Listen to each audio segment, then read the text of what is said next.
Focus করো। নমস্কার নমস্কার নমস্কার, আজকের খাস খবর।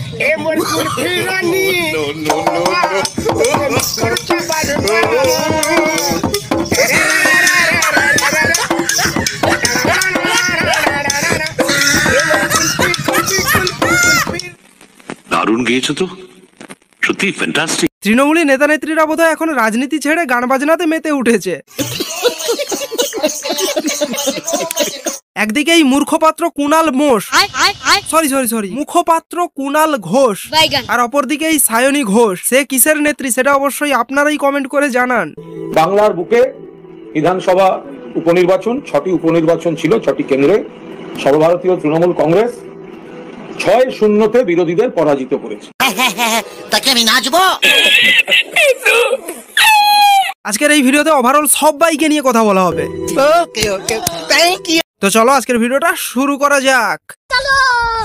48 ঘন্টার মধ্যে 180 ভোল্ট ডিগ্রি উল্টে যারা চায় তাদেরকে বলা হয় এই বিশ্ব ব্রহ্মাণ্ডের নাম্বার 1 দোগলাবাজ।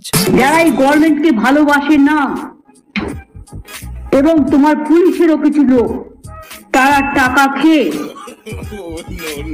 আজকে বালি চুরি বলো, কয়লা চুরি বলো, সিমেন্ট চুরি বলো, চুরি হলো তখন বলবে কয়লা চুরি করছে তৃণমূল কংগ্রেস, আর চুরি করবে সিআইএসএফ টাকা খেয়ে বা পুলিশের একাংশ টাকা খেয়ে বা পুলিশের একাংশ টাকা খেয়ে। আমাদের রাজ্যের মাননীয়া যখন আমাদের রাজ্যের মাননীয়া হননি, অর্থাৎ যখন তিনি আমাদের রাজ্যের মুখ্যমন্ত্রী হননি, যখন তিনি একজন বিরোধী দলনেত্রী হিসেবে তার কার্যকলাপ করছিলেন, ঠিক তখন তিনি ঠিক কি কথাগুলো বলতেন জানেন? তিনি এটাই বলতেন যে রাজ্যে যা কিছু ঘটবে, যা কিছু ক্রাইম ঘটুক, দুর্নীতি ঘটুক, চুরি ঘটুক, কিংবা রাজ্যে যে কোনো অবাঞ্ছিত ঘটনা ঘটুক না কেন, তার দায় কার? তার দায় একমাত্র রাজ্যের মুখ্যমন্ত্রী, কারণ তিনিই হচ্ছেন ল অ্যান্ড অর্ডারের মালিক। সুতরাং সমস্ত দায় রাজ্যের মুখ্যমন্ত্রী অর্থাৎ রাজ্যের যিনি প্রধান তাকেই নিতে হবে। মুখ্যমন্ত্রী তিনি ল অ্যান্ড অর্ডারের মালিক, আইন শৃঙ্খলা তার হাতে। কিন্তু মাননীয়া এখন নিজেই রাজ্যের মুখ্যমন্ত্রী হওয়ার পরেই তিনি এ সমস্ত দায় এড়িয়ে যাচ্ছেন। হিপোক্রেসি কি ভি সীমা হোতি হ্যায়। ভাই কেসি লাগি আগে স্বাদ। দেখুন আজকের এই ভিডিওর মধ্য দিয়ে আমি একটা কথা বলতে চাই, আমার সাদা মনে কোনো কাদা নেই। আই হ্যাভ এ গভীর প্রশ্ন। লঞ্চ করে ফেলো। যদি শিক্ষা ক্ষেত্রে চুরির জন্য শিক্ষামন্ত্রীকে জেলের মধ্যে থাকতে হয়, যদি রেশনে চুরির জন্য খাদ্যমন্ত্রীকে জেলের মধ্যে থাকতে হয়, তাহলে পুলিশরা যে চুরি করছে তার জন্য কি পুলিশ মন্ত্রীকেও?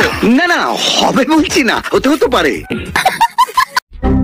একদিকে যেরকম ভাবে তৃণমূলীদের প্রধান নেত্রী চুরির সমস্ত দায় যেভাবে পুলিশদের ওপর চাপিয়ে দিচ্ছে, সমস্ত দায় এড়িয়ে যেতে চাইছে, ঠিক অপরদিকে তার অন্ধভক্তরা, তাদের চেলাপেলারা, তারা আরজি করের মতো এইরকম একটা নির্মম ঘটনাকে তারা সাজানো ঘটনা বলছে। পশ্চিমবাংলার মানুষের তারা বুঝিয়ে দিয়েছে আরজি কর সাজানো ঘটনা, মমতা ব্যানার্জি সঠিক ব্যক্তিত্ব। আরজি কর সাজানো ঘটনা, আরজি কর সাজানো ঘটনা। ভাই একজন ডাক্তার এইভাবে তার কর্মক্ষেত্রে নির্মম ভাবে হত্যা হলো, নির্মম ভাবে খুন হলো, এবং তারপরে গোটা রাজ্য জুড়ে যেভাবে সমস্ত মানুষের আন্দোলন, সবটাই নাকি সাজানো ঘটনা। ভাই একটা জিনিস কি জানো তো, আমার এই বাংলাতে, আমার এই গর্বের বাংলাতে ধর্ষিতা হবে আমার আপনার ঘরের মেয়েরা, আমার আপনার বাড়ির মেয়েরা, আর তারপরে এই সমস্ত নেতারা সেগুলোকে এসে সাজানো ঘটনা বলবে প্রকাশ্যে। সাজানো ঘটনা। সদ্য শেষ হওয়া রাজ্যের 6টি বিধানসভা কেন্দ্রের উপনির্বাচনে সবকটিতে হেরে 6-0 পেয়েছে বিজেপি। এমনকি হাতছাড়া হয়েছে বিজেপির দুর্ভেদ্য দুর্গ বলে পরিচিত আলিপুরদুয়ারের মাদারিহাট আসনও। বারংবার আমাদের এই রাজ্যের ভাতাজীবী মানুষেরা এটা প্রমাণ করে দিচ্ছে, যত দুর্নীতি তত ভোট, যত দুর্নীতি তত ভোট।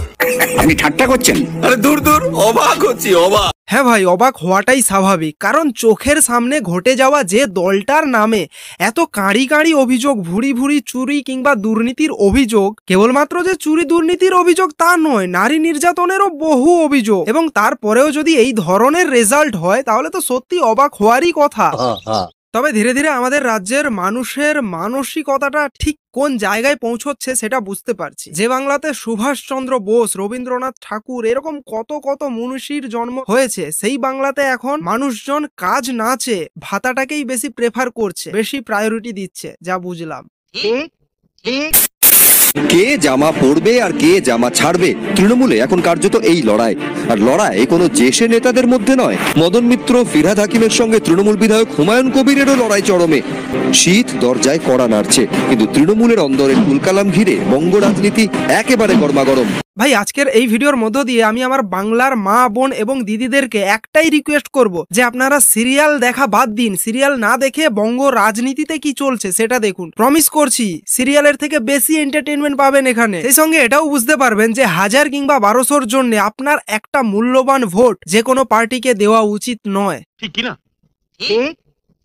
ভাই আজকে একটা কথা সিরিয়াসলি বলছি, আমার বাংলার মা বোনেরা রাজনীতি করুক কিংবা না করুক, রাজনীতিতে কিন্তু একটু আদ্রু ইন্টারেস্ট রাখা উচিত। আর যখনই তারা রাজনীতিতে একটু আদ্রু ইন্টারেস্ট রাখবেন, তখনই তারা রাজনীতি নিয়ে একটু আদ্রু সমালোচনা করবেন এবং তখনই তারা বুঝতে পারবেন যে আসলেই কোন দলটা ঠিক কোনটা ভুল, এবং তখনই তারা এটাও বুঝতে পারবেন যে আসলেই কোন দলটাকে ভোট দিলে আমাদের বাংলার উন্নতি হতে পারে খানিকটা। 2011 সালের পর থেকে আমাদের বাংলাতে একের পর এক কোম্পানি ধসে পড়েছে, পালিয়ে গেছে। চাকরি প্রার্থীরা দীর্ঘদিন ধরে চাকরি পাওয়ার জন্য পরীক্ষায় পাস করে গেছে, তারপরেও তাদেরকে আন্দোলন করতে হচ্ছে চাকরিটা পাওয়ার জন্য।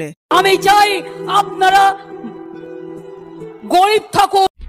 তৃণমূলের জামা পরে ওকে জেলে ঢুকতে হয়েছিল, এটা হচ্ছে তৃণমূলের পক্ষে দুর্ভাগ্য। আমাকে অপমান করলে আপনার নিজের অপমান হবে। আপনি আমদানি করা মাল। মদনে কি ওই রাস উৎসবের রাসলীলা কি শেষ হয়েছে? এখন সে ঘোর কেটেছে না? ওর ঘোরটা কাটেনি এখন। এই যে বড় বড় কথা যারা বলছে, আমি অনেকদিন ধরে শুনছি এই হচ্ছে ওই হচ্ছে, এটা দরকার ওটা দরকার, আমি হনু আমি তৃণমূলের জামাটা ছেড়ে ইলেকশনে দাঁড়াতো, দেখি কত বড় বাপের বেড়া কে আছে। ভাই আমি এটা বুঝি না যে সিরিয়ালে কি এমন আছে যে আমার বাংলার মা বোনেরা সারাক্ষণ সিরিয়াল দেখে। বাংলার রাজনীতি দেখো, এখানে আরো বেশি মজা পাবে। ভাই তৃণমূলের নেতা নেত্রী মানেই বিনোদন আর বিনোদন। এদিকে আবার তৃণমূলের আরেক নেতার বক্তৃতা শুনুন। তিনি বলছেন যদি এলাকায় বিজেপি জিতে যায় তাহলে আমরা বুঝতেই পারবো যে এলাকায় কারা কারা বিজেপি করছে, সুতরাং তাদের লক্ষ্মী ভান্ডার কিংবা যত সমস্ত প্রকল্প রয়েছে সরকারের, সেই সমস্ত প্রকল্প সব কাটা যাবে, মানে তাদের সব বন্ধ করে দেওয়া হবে। দেখা যায় 26 সালে বিধানসভার ভোটে সেই সব ভোটগুলো যদি লস হয়, যদি বিজেপির লিড হয়, তাহলে কিন্তু জানবেন কারা কারা বিজেপি করছেন আমরা কিন্তু জানি। সেই বুথের কর্মীরা কিন্তু আমাদেরকে বলে, তাহলে কিন্তু তাদের কিন্তু লক্ষ্মী ভান্ডার, বার্ধক্য ভাতা, বিধবা ভাতা, স্বাস্থ্যসাথী কার্ড, রূপশ্রী, কন্যাশ্রী, এগুলো কিন্তু ম্যাক্সিমাম কাটা যাবে। সরকারের টাকাকে আমার বাবার টাকা মনে করার এই মানসিকতা, এইটা কোনোদিন আপনি দেখেছেন তৃণমূল কংগ্রেসের আগে এই রাজ্যে কাউকে করতে?